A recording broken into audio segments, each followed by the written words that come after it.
Welcome to Pindar Poetry. We hope you learned something new. You start by confirming prerequisites: free storage, stable Wi-Fi, and enough battery. Once confirmed, unlock your device and open your platform's app store. Search for Pokémon GO and tap the update button. If you see open instead, the app is current. Make sure background downloads are enabled so the update proceeds while you move on to other steps. You're initiating the actual transfer of new files now, which prepares the app for subsequent installation and data migration. Once the download starts, watch the progress indicator and keep the device awake. Downloads can pause if Wi-Fi drops. If prompted, accept new permissions, location, storage, or camera, so features work after update. After the package downloads, the system installs files. Make sure no app optimization or battery saver interferes.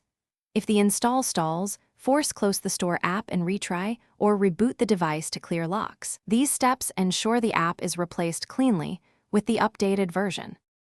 You finish by launching Pokémon GO and permitting any in-app data sync and asset downloads. This configures new content. Make sure you're signed in and that Pokéstop/gym functions load correctly. Test catching a common Pokémon and entering a trainer battle if possible. If you encounter crashes or failed loads, clear the app cache and restart the game. If that fails, reinstall the app after confirming your account is linked to Google, Niantic, or Apple so you can recover progress. One key tip: Thanks for watching. Consider subscribing if we helped you.